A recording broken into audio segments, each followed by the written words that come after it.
YouTube, what the crap's going on? HeirofCarthage here, and I just want to bring you a few pointers for the patch 15 beta or Emperor Edition beta. And there's a lot of rumors out there that circulate, and I watch videos from people, and they say things that I don't know where they're getting it. I can't say that it doesn't mean that it's not true, but I'm not seeing it. And I'm going to point out a few of those here. First of all, let's take a look at Shock Cavalry a little closer. You saw me use it in a battle, and I used it with Parthia and easily destroyed Aspis Cav with cataphracts. Well, you might be like, well, those are cataphracts. In service of the people. Sorry, I had to sneeze. Those are cataphracts. They're super strong. That's why that works. Well, let me show you a little more about Shock Cav and explain something here to you. At the same time, I get to explain some mechanics. I'm going to make a video specifically about this, but recently I asked CA a whole bunch of questions about different game mechanics. And I'm going to try and make a series out of it, just as a sneak peek as to some of the cool answers that I got from them. I was asking about the charge mechanic, and let's go ahead and fast forward for this. So, charges, it's a bonus that's given to both melee attack and weapon damage. And the bonus is given for 30 seconds after the charge is complete, but it diminishes over that time to 0. So it's going to be most powerful right when the charge occurs, and then it diminishes after 30 seconds to nothing. So it means that when you charge an enemy unit, you need to leave your unit in long enough to actually cause the damage. Now this is against the AI. It's unnormal though, where it's actually balanced. So you can see that the AI is actually not braced for this charge because they're in fire at will throwing javelins. You'd actually be better if you were the infantry person here to go into shield wall and brace for this. But this is just a demonstration. These two units are roughly of similar price. This is a companion cav and a royal peltast. First charge, a lot of people be like, well, that wasn't very good. That was shock cavalry. It should have been devastating. It only killed 10 of these royal peltasts. Look at the range on those guys, too. It's impressive. They get 3 javelins, and their javelins are fairly damaging versus cavalry. Anyway, so I charge. I left my men in long enough to get the bonuses that are the kills that are going to come from the bonus, and then I'm going to retreat and do the same thing. Now this isn't going to look like this in a battle. You're not going to have like a 1v1 situation, but I'm giving you an idea of how to use shock cavalry here. Charge, retreat, repeat. 3 simple steps. So yeah, look at their javelins, man. It wasted a bunch of my men there. But again, since they're in fire at will, they are not braced. It's something you all really need to understand. When you are in fire at will and your guys have javelins out, they are not braced, and they're going to pay for it on a charge. So that time I killed 22 men, 23 on that charge. And again, notice how I'm leaving my men in that fight just long enough to take advantage of that charge bonus that I told you about. It lasts for 30 seconds, diminishes over the 30 seconds. So at this point, you can see how Shock Cav, now that I've actually taken out a lot of these guys' hit points, they still have a lot of armor, but because of the bonus that my men get, they're able to deal that damage. So the key here is not leaving them in prolonged melee. But the key is also not charging and instantly retreating before they can get their charge bonus. You need to let them stay in combat for a moment. Watch. One more time, I flatten the royal peltast. And then notice how I'm going to leave my guys there for just a second. See how I'm letting them get a few kills? You can actually watch the enemy unit, and then once those kills slow down, go ahead and pull out. But let your guys get the kills. And then don't use trample early in a fight. If you think you're going to have to cyclo-charge several times, do not use trample. Because trample is going to exhaust your men. And when melee fights take longer, and battles in general take longer, you don't want to exhaust your men too early. So yeah, you can see I'm going to pull away this time, and this time I will use trample, and we'll go in and follow my unit into this charge too, just for kicks here. So, yep. This time I engage trample because I want maximum effect.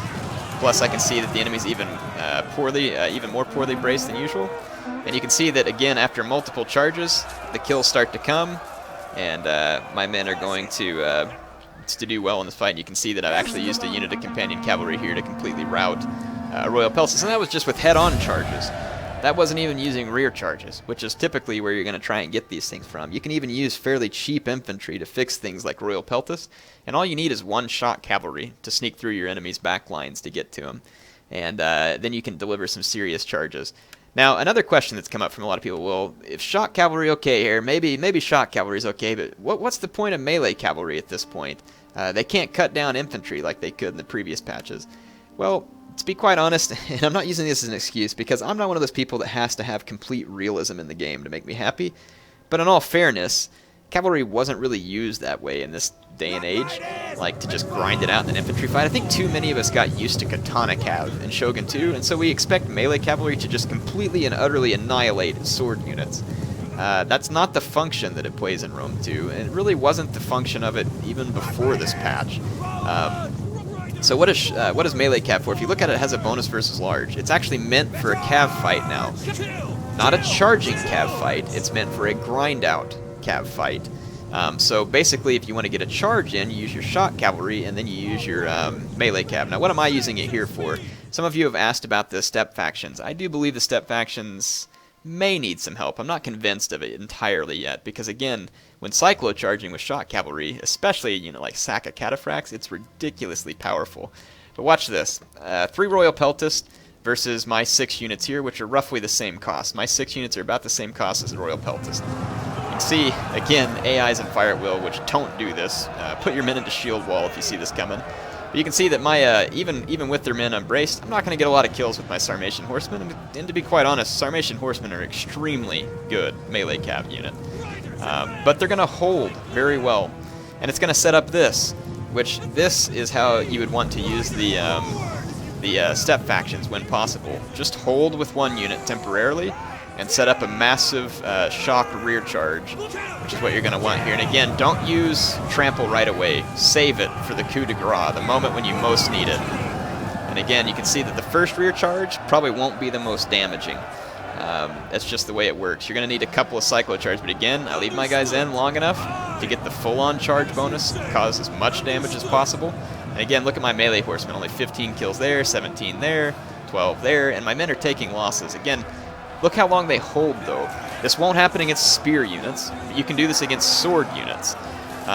If you did do this against, say, like a hoplite unit, you'd have to be quick, because hoplites are going to kill your men faster, but swordsmen, not so much. So I see melee cav as a useful way to quickly fix a sword unit if you want to use shock cav to finish.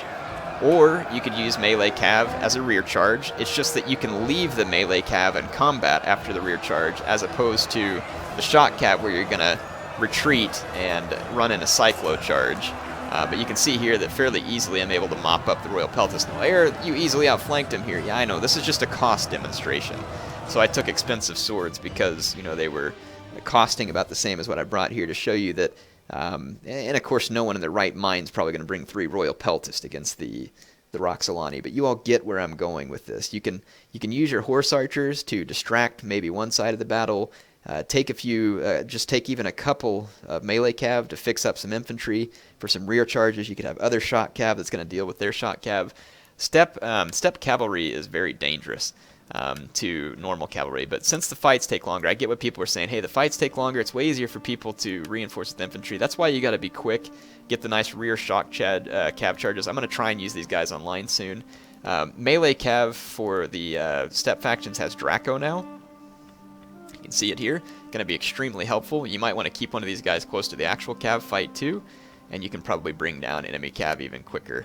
So they moved it from Rome to the step factions as far as the Draco is concerned, and then like Scythian melee cav here have it as well. None of the shock cav have it, I don't believe, which stinks for the Masegete, because that means that they actually don't get access to Draco, and they probably need it. But yeah, in any case, that's just a little insight into melee cav. Use it as one of a few things. I think the first good use for it could be obviously taking out skirmishers. It's going to be a quick way to kill skirmishers, even more so than light cav, just because melee cav has higher stats and it's a little more resistant to missile fire.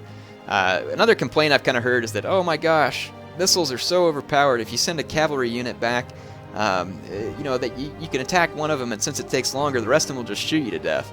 Well, to be quite honest, that might happen in real life too. You got to remember, and again, game doesn't have to be perfectly realistic. I'm just trying to throw some logic out here. Like we used to watch cav units mop up like 400 or 500 archers. Is it really like sensible for us to imagine that 60 men are going to easily kill 400 others? And not only that, but do it within like 30 or 40 seconds? I mean, I don't know about you, but my sword arm's probably not up to snuff there. So I want to show you a couple of scenarios here. First of all, I've heard the complaint that light cavalry just gets killed in melee with heavy skirmishers. I don't think that's true. Now, of course, I'm not testing every scenario here. I brought a good light cavalry, just to get an idea. Mercenary Iberian Cav is very high with attack, very high with weapon damage, but it's very low with armor. And so if you brought a different type of light cav, it would probably have more armor and a little less attack. That being said, maybe that makes a difference in the end, but I don't think it will. I think it kind of trades one way or the other. So here we go, light cav, and this time they're going to go up against mercenary Syrian heavy archers, which have 40 armor. Not very good melee defense on these guys, though. 13, yeah, so not all that great, but 40 armor. It makes them sturdier, and they have 50 health, so not bad. And the only reason I brought these shot cav is because I had to bring a general for the Seleucids, and so I just brought the shot cav just to keep the royal peltasts busy while I chase down their skirmishers. So this is just a distraction over here. Don't pay attention to that. So yeah, here comes my mercenary Iberian cav, and I'm going to get into these heavy Syrian archers. Now, of course, they were skirmishing instead of standing their ground, but either way, I don't see it going well for them. I got into them. You can see that the charge does get me kills quickly. This one I didn't get as good of a charge, so that'll be an interesting one to watch. And then this one I'll get a flank charge on a unit that's standing still. And we'll see how that works too. But see, this one, even without a good charge, my men are killing them fast. Real quick, actually. So, honestly, at least against heavy archers, it's going to be a myth that light cav gets killed by skirmishers.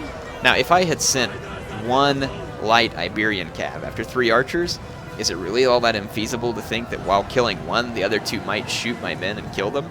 I don't think that's infeasible.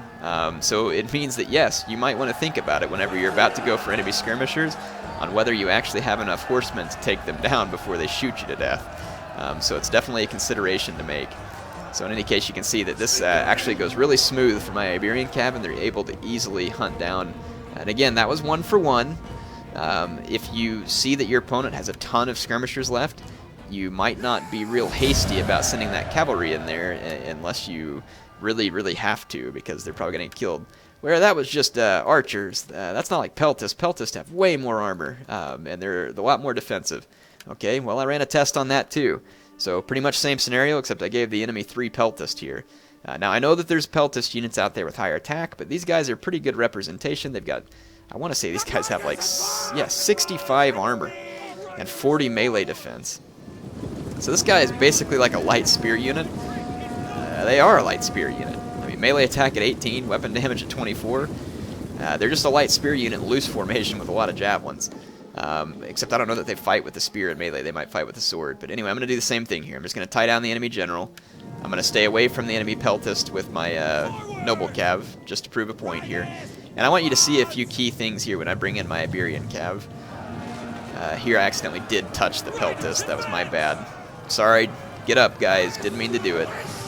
So yeah, look, they actually start throwing javelins at me from both sides. So they get a few javelin kills. Actually, 5 of them there. And then I'm going to hit them. So I'm going to hit all their javelins here. And again, 65 armor, 40 melee defense. That's 35 more armor than my men have here. Yeah, 35, or, no, sorry, 50 armor more than my men have here. I don't know what I'm thinking. And my guys have a little more melee defense, but you can see that the fight will definitely take longer against the peltasts because they have that armor and melee defense. But again, is it infeasible for these guys to have that much armor? Look at them. They're wearing armor, and they have a big shield. So something to keep in mind there. And that's kind of the point of peltast, right? They're supposed to be shielded and armored so that you can move forward through enemy skirmish fire in order to discharge your javelins on the enemy infantry. These guys were skirmishers. They were support units. So I mean, I think this is what they're for. And again, though, my light cav is killing them pretty convincingly. Only lost 15 men there, 16, 15 there, 15 there. And you're talking about units that cost pretty much the same here. My cavalry Iberian cav is just a little more expensive than the peltast. So it doesn't really seem like that unfair of a trade-off. In fact, it seems like the light cavalry is doing quite well. And again, Iberian cav has heavier attack stats than a lot of light cavalry, but they have also lower armor stats. So it's just something to consider. It's probably a trade-off in the end. Maybe I'm wrong, but and these guys do fight with swords. Does that make a difference versus infantry? I don't know. I don't think there's a hidden bonus versus infantry, since they went through saying that bonus versus infantry is gone, except for on like berserker units. But in any case, you can see here that this was the fight that lasted the longest, and even here though, I mean, my men are convincingly beating these peltasts. It's just taking longer, again, because these men have more skill with melee defense, they have a shield to help with melee defense, and they have more armor. And I'm going to do some videos on game mechanics soon. If you're confused about melee defense versus armor versus what is all this stuff, again, I got some sweet answers from CA. I went straight to the source, had Will Overguard help me get some inside information from CA on the game mechanics, and I'm going to start sharing that with you. If you all enjoy it, I'll do some more episodes of it. And yeah, keep an eye out for it, though. It'll be coming soon. I've got to film the video, though. So yeah, hopefully this gave you all a little more insight into patch 15 or Emperor Edition Beta. Don't write this off early. I'm not saying it's perfect. I'm not here saying patch 15 is perfect. Don't touch anything. I think they've already hotfixed a few things. What I am here to say, though, is that don't write it off too early. Test things. And again, these are just a few quick tests that I've run. Test it a lot. Test it multiple times and in multiple scenarios. But I think another key thing to always remember is you can do tests, and they're helpful, and it helps you understand how things might play out. But again, it is just a test. You're not always going to have these nice little 1v1 situations in the battlefield.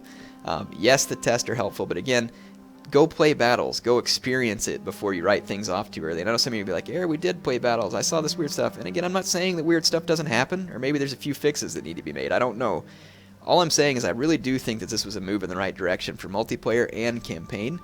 And I think that if you all kind of give it some time, take some time to understand it, you know, play the game and figure it out, I think you'll see that it's definitely a good fix. Now, there's some of you out there who just don't like the slower pace of battle. Well, unfortunately for you, the pace of battle is slower, and there's not going to be much you can do about it.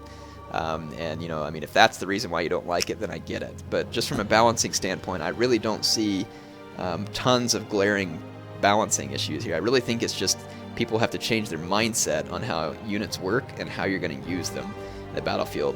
Again, this is before it releases. We haven't seen the meta builds yet. We don't know what's going to be able to be taken advantage of. We'll know soon enough. But for now, I see a lot of potential here. Anyway, hope you all enjoyed this insight. Hopefully it was helpful. HeirofCarthage, signing off for now.